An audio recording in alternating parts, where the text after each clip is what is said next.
Hi, this is Rob at SY8 Productions, and this is the first tutorial on editing drums. So the drums you've just been watching, this is how they sound on the Pro Tools session.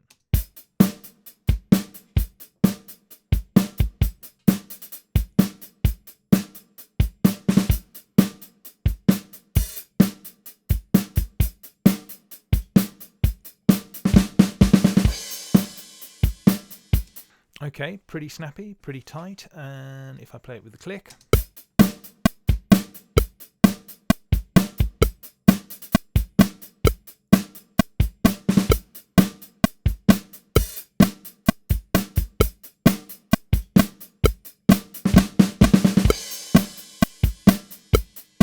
okay, so as you can hear and also as you can see on certain beats, that the click, the drums are slightly off with the click at points. Yeah, so for example, this one here, slightly off with the grid.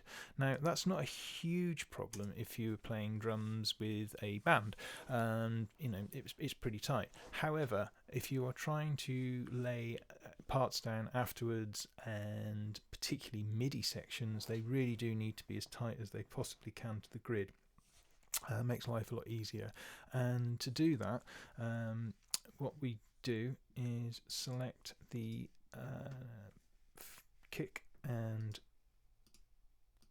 go down to the bottom of your the last drum track, which is the room in this case. So I've selected all of those, and then if you go to groups and new group or Command G, all the drums that you've selected are in that column there, which means now if I click, if I call this drums and OK that, I've already done one there, it creates the drum group. Now the whole point of that is because if I just select the kick drum and start quantizing the kick drum in time with the grid, then all the other drums which have kick in the background are going to sound appalling, because the kick drum's going to sound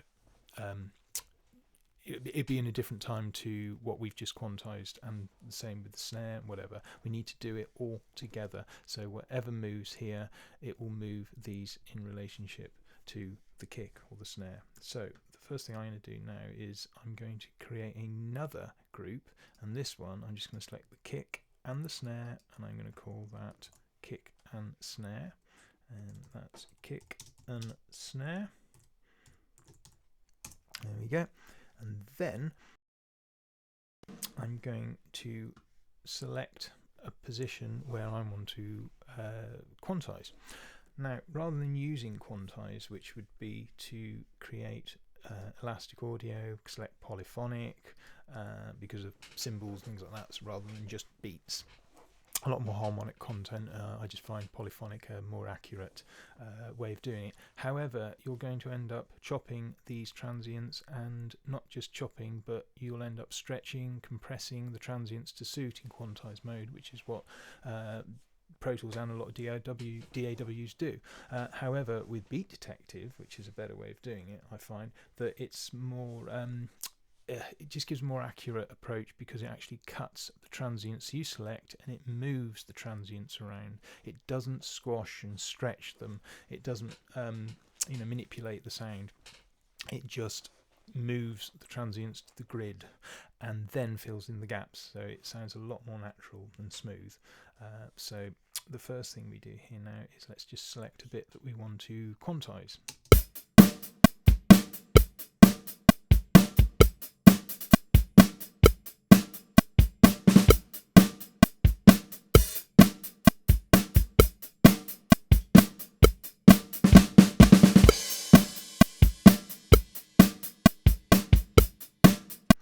Now, okay, this here,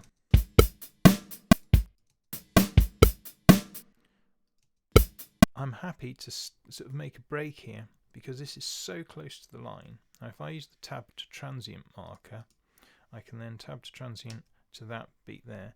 And now, if I've got my drums selected here and I press the break, so tab to transient there, break it there, it will break all of the drum parts.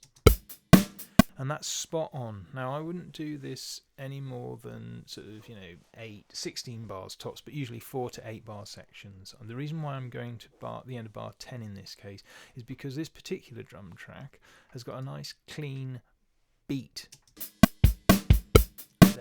there aren't symbols or anything. There isn't a fill going into it. It's just very simple and clean. Where all these other parts at the sort of the end of bar 8, for example, you've got this. Now, if I start breaking this up, it can cause more problems than you need, really. It's just take the cleaner sections. So let's just quantize this bit, or use Beat Detective to correct any errors. So select that. There you go. That's the first 10 bars. So now if I put Beat Detective on and just use the kick and snare. Okay, so kick and snare selected. Beat Detective, which is either in Event and go to Beat Detective, or Command 8 as a shortcut. And then what we do is, if I go to the top one and just literally click Analyze, it analyzes all the transients. Now, because this is in kick and snare as opposed to the whole drum kit, make this bigger, and I can now pull the sensitivity up so it puts a transient marker on all these tiny little bits here, which we don't really need. We can just take it so it just cuts or puts a marker or a locator in the main heavy hits of the kick and the snare. That's the whole point of having it as the kick and the snare rather than the whole drum kit to start with, because if you're using it to identify all the transients on the overheads, for example, it will put in all these tiny little markers and start moving and chopping things, and you don't necessarily need to put separate clips in for absolutely every single sound. The less you do, the better, really. So let's look at this. So that's looking pretty good. See, I'm not even putting a marker in exactly this bit here. It'll sort of shift things.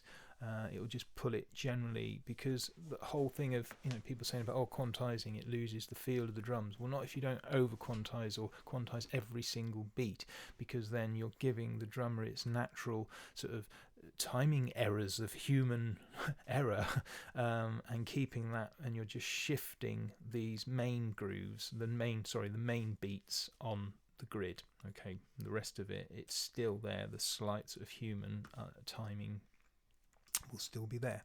So that's sort of setting that up, and then if you hit drums and click on any of the drums underneath, it will then highlight all the transients in relationship to the kick and the snare. It won't put additional ones in on all these transients here, even though it's set to 16ths. Now, yes, it's 16ths. The grid's set to 16th, this is set to 16th. That means that the smallest beat value on this drum section are 16th hits, and that's as far as I need to go. If you need some tuition on what I mean by 16th, 8ths, crotchets, quavers, that sort of thing, then go online, look at the theory sessions. But for now, taking it, you know that 16ths means that you have got this set to 4/4, and each beat is being split into 4s, so 16ths, quarters rather. Okay, so now that's done, we can then go to clip separation. Actually make sure that we've captured the section. So capture the section, and we're focusing on bars 1 to the beginning of bar 11. That's very important. If you don't do that, it could quantize the whole thing, or bits that you don't want quantizing. So that's capture section. So we've got from the beginning of bar 1 right through to the end of bar 10, and that's where that solid kick starts again at the beginning of bar 11. And now we can actually separate. Before we do, I've put in a trigger pad, which means that by putting up a transient marker, it puts them in just a fraction before 5 milliseconds. In fact, I've set this to, and that means it will put the marker just a fraction before. So when I cut this, it will cut it just a smidge before the transient, so not exactly on, because sometimes it can identify right at the start of the transient, which means it could cut into the beginning of the transient, which loses a little bit of the impact of the snare and the kick and things. So just making them a fraction before, not enough so it'll be out of time, but enough to give it full clarity. Once we've done that, then we can separate, and it will separate all these into their own little clips. These are all separate clips now, and then when I clip conform and conform, it will move all these transients or all these separate clips in line with the 16th grids. and it's created all these spaces which will sound a bit weird.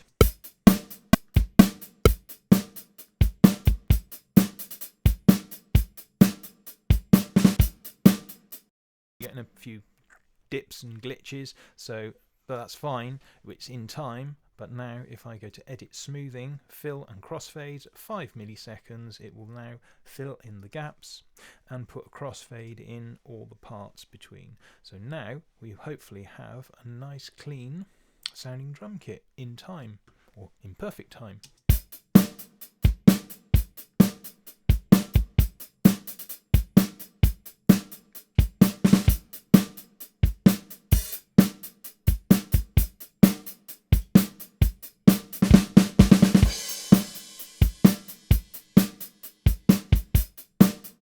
And started the whole thing again, smack on in time, like a loop. Not the great loop, because it's not an 8-bar loop or a 4-bar loop, it's a 10-bar loop, but there you go. But at least now we know that this section here starts smack on, and although we've got this bit here where it's actually cut into the next bar, we can now just amend that by just pulling that out. And if I do that, there we go. I can even do Command 0 and make that start right at the beginning of that line. So now, there we go, we've got this bit now. There you go, it starts right on bar 11 now. That's fantastic with the full kick. All right, and then finally the next thing to do before we start wading through and quantizing, or sorry, rather than quantize, beat detectiving it using Beat Detective quantization, then press Shift and so highlight the first clip, because these are still all separate clips. They've been crossfaded. You've got a crossfade at the beginning and at the end of every single clip now, and there are no gaps or anything. Okay, sometimes you have to check carefully through, make sure that there aren't over quantized bits, so over cut, so you sometimes have to move the the trim tool, couldn't think of what it was called then, to amend so you haven't over move things or put a crossfade in somewhere where it's too much or too soon or too late. A bit like what we did here, it was just cutting into the next bar a little bit, so it reduced the impact of that kick, so I just literally pulled that back and made it so it was you could see the whole clip and then put it right smack at the beginning of the line of bar 11. And then once we've done that, we know it's all fine and dandy, and before we need to wade through the rest of it, you can just go to the clip here, so that one there, and then press Shift, go to the beginning, and there we go. Highlight that, press Alt and Shift and 3 or Edit Consolidate clips, and it consolidates everything together. And now